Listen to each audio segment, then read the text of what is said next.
అధిష్టానం సరికొత్త వార్తల ప్రపంచం. అధిష్టానం వాక్ స్వతంత్ర ప్రజాబలం. వెల్కమ్ టు అధిష్టానం టీవీ. ముందుగా బులెటిన్ లోని హెడ్లైన్స్. తిరుమల ఆలయ పవిత్రత నమ్మకం కాపాడేలా పనిచేయాలి.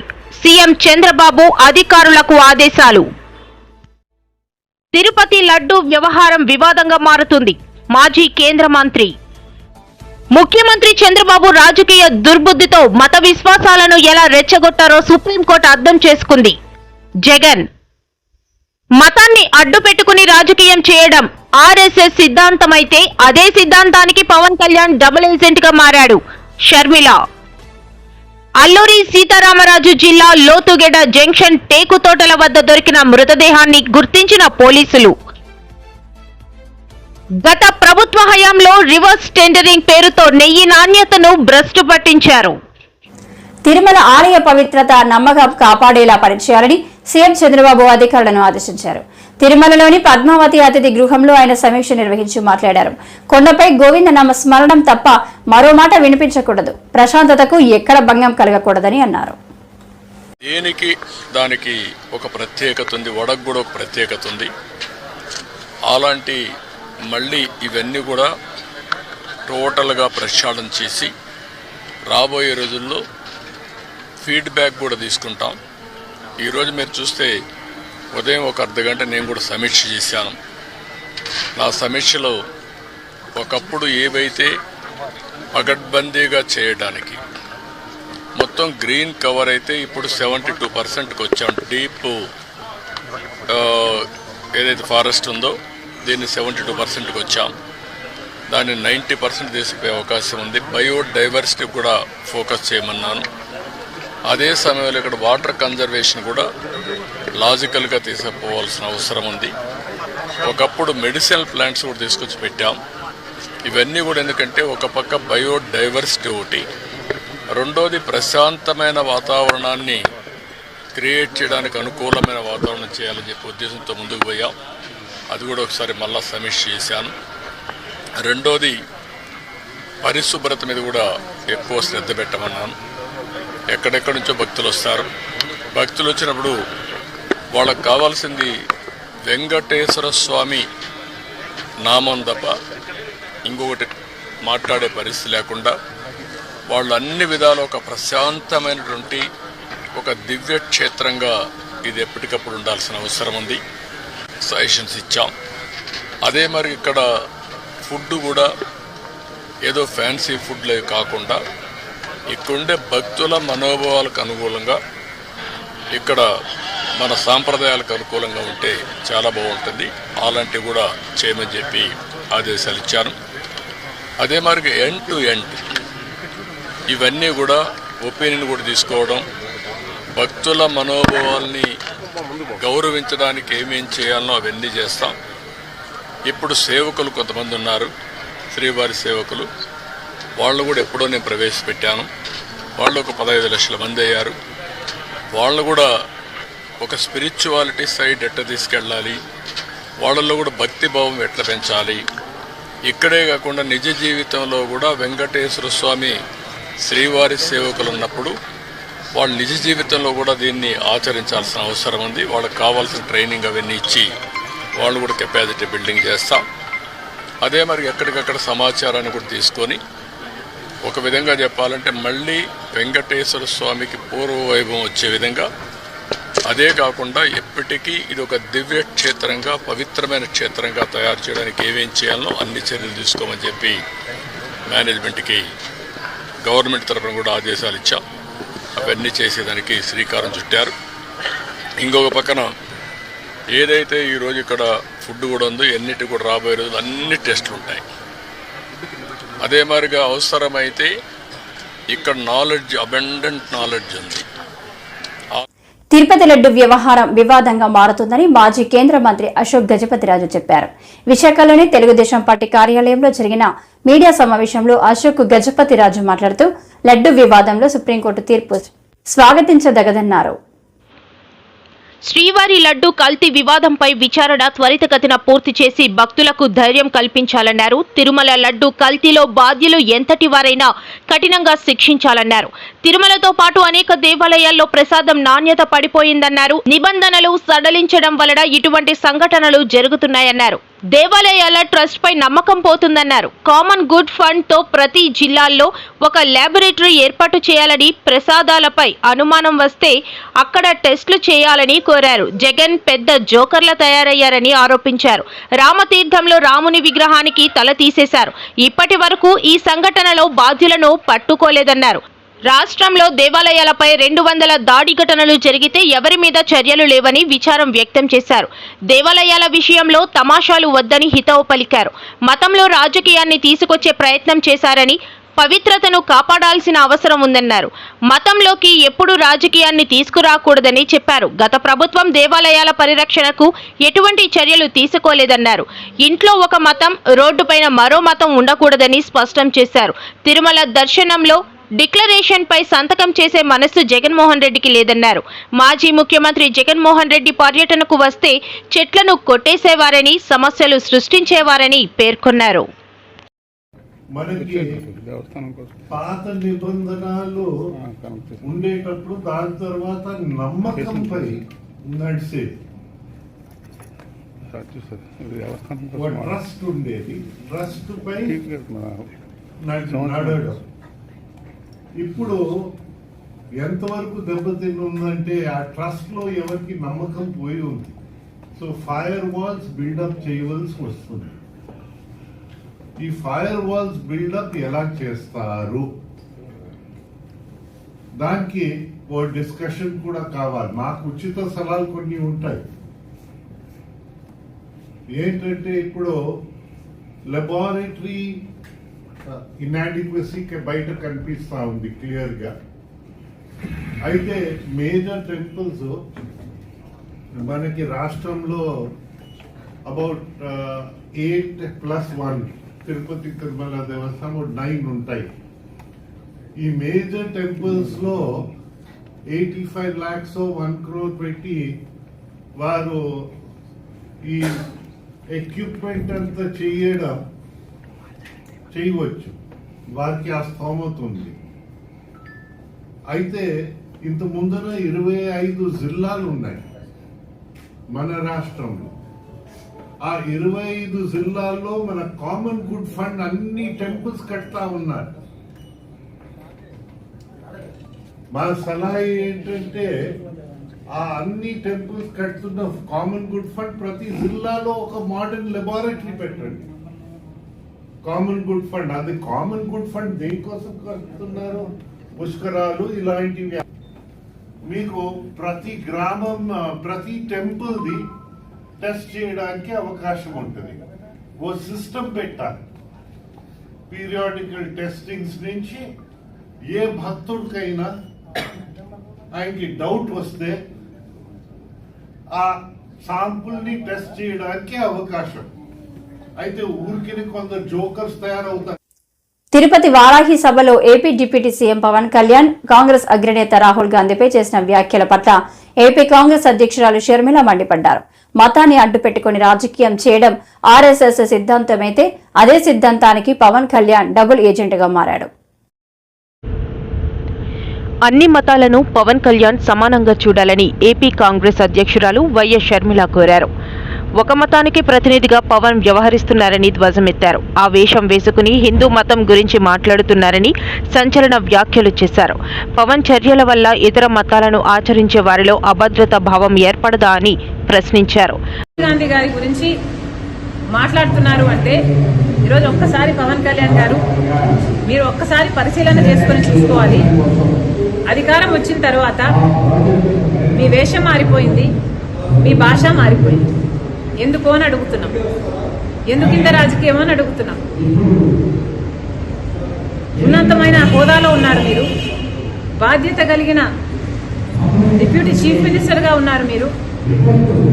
మీ హోదాలో మీరు అన్ని వర్గాలకు మీరు న్యాయం చేయాల్సిన అవసరం ఉంది. అన్ని మతాలను సమానంగా చూడాల్సిన అవసరం ఉంది. అలాంటి మీరు ఈరోజు ఒక మతమే ముఖ్యము అన్నట్టు మీరు వ్యవహరిస్తున్నారే, ఇది ఏమైనా పద్ధతిగా ఉందా? డిప్యూటీ చీఫ్ మినిస్టర్గా ఉన్న మీరు ఈరోజు మీరు ఒక మతానికి చెందిన వేషాన్ని వేసుకొని, ఆ బట్టలు వేసుకొని మీరు అఫీషియల్ డ్యూటీస్ చేస్తుంటే మిగతా మతాల వాళ్ళకి అభద్రతా భావం కలగదా? ఏం ఆలోచిస్తున్నారు సార్? అసలు జనసేన పార్టీ అన్నది ఒక సెక్యులర్ పార్టీ అన్న ఉద్దేశం ఉండేది మాకు, కానీ ఈరోజు అర్థమవుతుంది ఇది కూడా ఒక రైటిస్ట్ పార్టీ అని. ఏం అవసరం అని అడుగుతున్నాం. అసలు ఆర్ఎస్ఎస్ సిద్ధాంతం కదా ఇది. మతం అడ్డు పెట్టుకొని రాజకీయాలు చేయడం అన్నది ఆర్ఎస్ఎస్ సిద్ధాంతం. ఆ సిద్ధాంతాన్ని బీజేపీ అనుసరిస్తుంది అంటే అర్థం ఉంది. మీరెందుకు ఆ సిద్ధాంతాన్ని ఎత్తుకున్నారు? మీరు కూడా బీజేపీ లాగా ఏమన్నా ఆర్ఎస్ఎస్ మీరు కూడా ఏజెంటా, డబుల్ ఏజెంటా? మోడీ డైరెక్షన్ లో కదా జరుగుతున్నది యాక్టింగ్ అంతా. మోడీ గారు డైరెక్ట్ చేస్తున్నారు, పవన్ కళ్యాణ్ గారు యాక్టర్ గా మారారు. ఎందుకని అడుగుతున్నాం. మీరా రాహుల్ గాంధీ గారి గురించి మాట్లాడేది ఏమైంది సార్? మణిపూర్లో క్రైస్తవుల ఊచకోత చేస్తే బీజేపీ పార్టీ, ఇదే మోడీ గారు ఎందుకు మాట్లాడలేదు మీరు? మరి ఇప్పుడు ఒక మతమే ముఖ్యం అన్నట్టు మీరు మాట్లాడుతున్నారే, మరి ఆ మతానికి చెందిన వాళ్ళు మనుషులు గారా? ఆ మతానికి చెందిన వాళ్ళు మీకు ఓట్లు వేయలేదా? మీరు రోజు ఒక హోదాలో ఉన్నారు, ఒక పదవిలో ఉన్నారు, కనీసం ఆలోచన కూడా లేకుండా మీరు మిగతా మతాలు ఏవి ఇంపార్టెంట్ కాదన్నట్టు ఒక మతాన్నే భుజాన వెతుకుంటే మరి మిగతా మతాల వాళ్ళంతా ఏమనుకోవాలండి మిమ్మల్ని? మీరా రాహుల్ గాంధీ గారి గురించి మాట్లాడేది. ఒక పక్క ఊచకోత జరుగుతుంటే ఇంకో పక్క రాహుల్ గాంధీ గారు బీజేపీ పార్టీ మణిపూర్లో ఊచకోత చేస్తుంటే, గౌతరాలైనా మణిపూర్ అయినా దీనికి అంతటికీ కారణం బీజేపీ పార్టీ కాదా? ఒక పక్క బీజేపీ పార్టీ అంత నీచంగా అంత ఇదిగా చేస్తుంటే ఇంకో పక్క రాహుల్ గాంధీ గారు ప్రేమ కోసం, ఐక్యత కోసం, సోదర భావాన్ని పెంచడం కోసం కన్యాకుమారి నుంచి కశ్మీర్ వరకు 1000 కిలోమీటర్లు పాదయాత్ర చేశారు. ఆయన గురించి మాట్లాడుతున్నారు మీరు అంటే మీ స్థాయిని మీరే దిగజార్చుకుంటున్నారు. Thank you. ముఖ్యమంత్రి చంద్రబాబు రాజకీయ దుర్బుద్ధితో మత విశ్వాసాలను ఎలా రెచ్చగొట్టారో సుప్రీంకోర్టు అర్థం చేసుకుందని వైఎస్ఆర్సీపీ అధినేత మాజీ ముఖ్యమంత్రి వైఎస్ జగన్మోహన్ రెడ్డి పేర్కొన్నారు. పొలిటికల్ డ్రామాలు చేయవద్దని సుప్రీంకోర్టు గట్టిగా చెప్పిందని, అయినప్పటికీ టీడీపీ ఇప్పటికీ అసత్య ప్రచారమే చేస్తుందని ఆగ్రహం వ్యక్తం చేశారు. ఈరోజు కోర్టులో జరిగిన పరిణామాలన్నీ కూడా బహుశా అందరూ గమనించే ఉండింటారు. ఈరోజు దీనికి ముందు 30వ తారీఖున జరిగిన పరిణామాలు కూడా మీరంతా గమనించే ఉంటారు.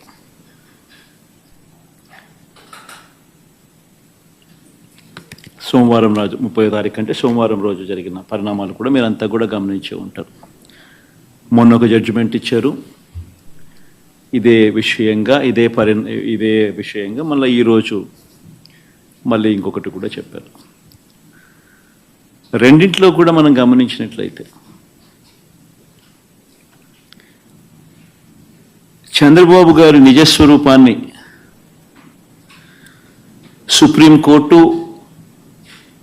ఎత్తి చూపించింది. ముఖ్యమంత్రి హోదాలో ఉన్న వ్యక్తి మత విశ్వాసాలను ఎలా కావాలని రాజకీయ దుర్బుద్ధితో ఎలా రెచ్చగొడతా ఉన్నారో అన్నది సుప్రీంకోర్టు అర్థం చేసుకుంది. కాబట్టే స్ట్రాంగ్ కమెంట్స్ కూడా పాస్ చేసింది. దేవుడిని రాజకీయాల్లోకి లాగొద్దు అని, పొలిటికల్ డ్రామాలు చేయొద్దు అని స్ట్రాంగ్ కమెంట్స్ కూడా సుప్రీంకోర్టు పాస్ చేసింది. చంద్రబాబు గారు స్వయంగా వేసుకున్న సిట్టును సైతం రద్దు చేసింది. నిజంగా తిరుమల పవిత్రతను, స్వామివారి ప్రసాదం విశిష్టతను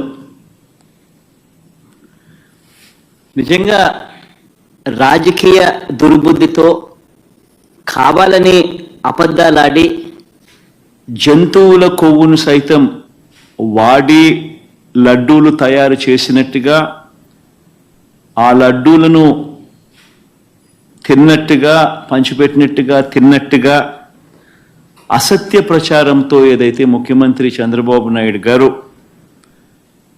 తిరుమల లడ్డును, వెంకటేశ్వర స్వామి విశిష్టతను, తిరుమల ప్రతిష్టను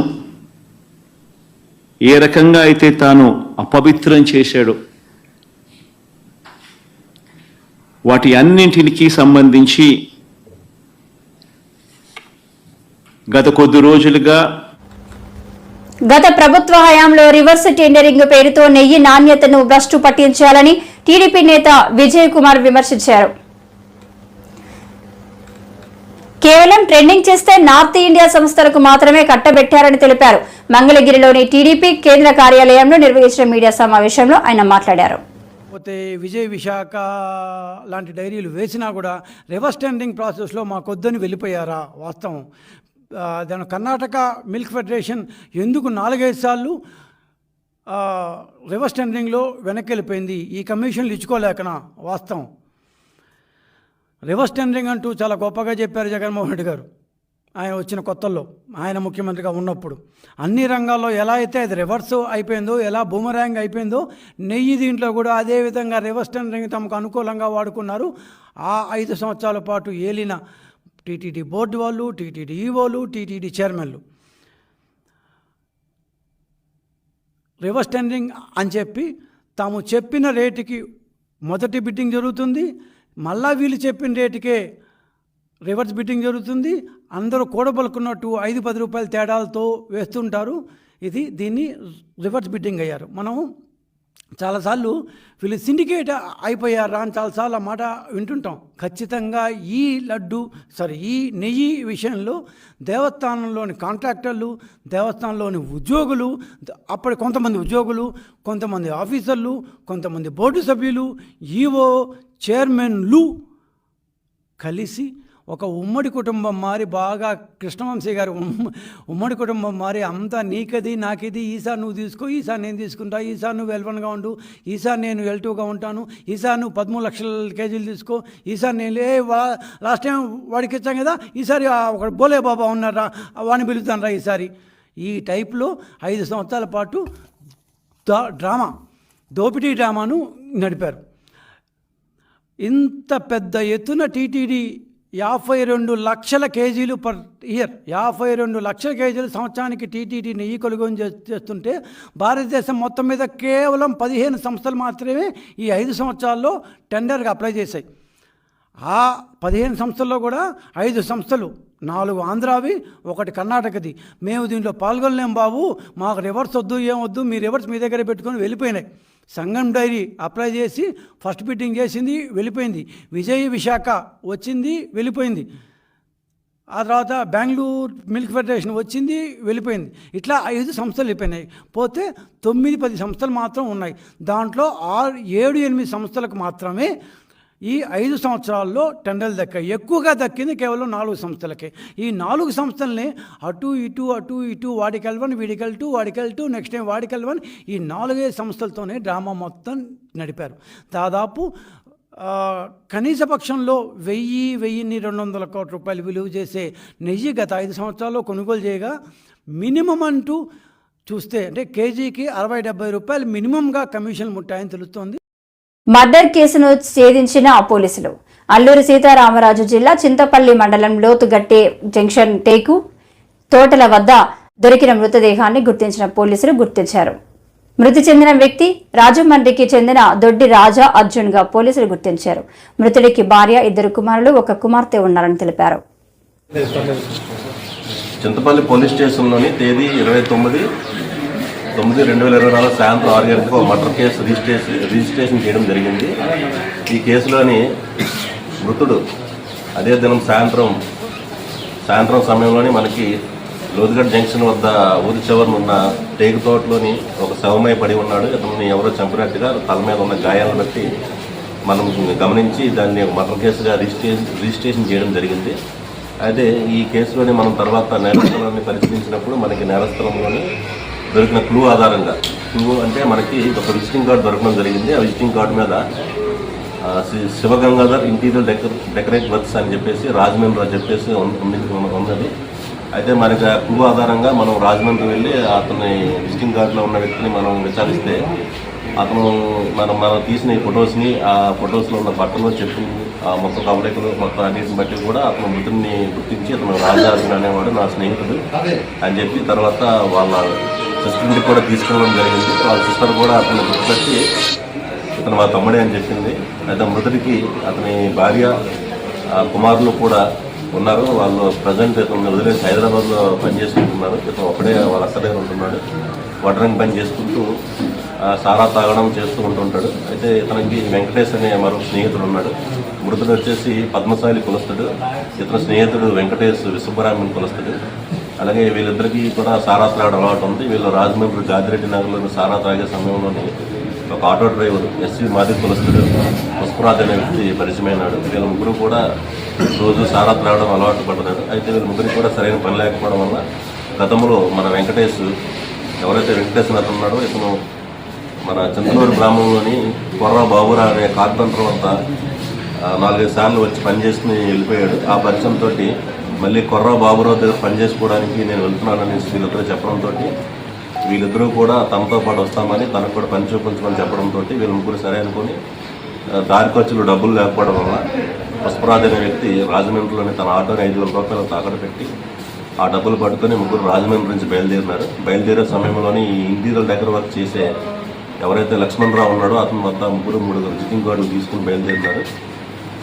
ఆ విజిటింగ్ కార్డులు కూడా ఏదైనా వర్క్ చేసేటప్పుడు సామాన్ల గురించి, ఆ రేట్ల గురించి, వివరాల గురించి తెలుసుకోవడానికి, బాగొట్టా చేయడానికి ఫోన్ చేసి అడుగుతామని చెప్పేసి తీసుకుని జోబులో పెట్టుకుని వచ్చారు.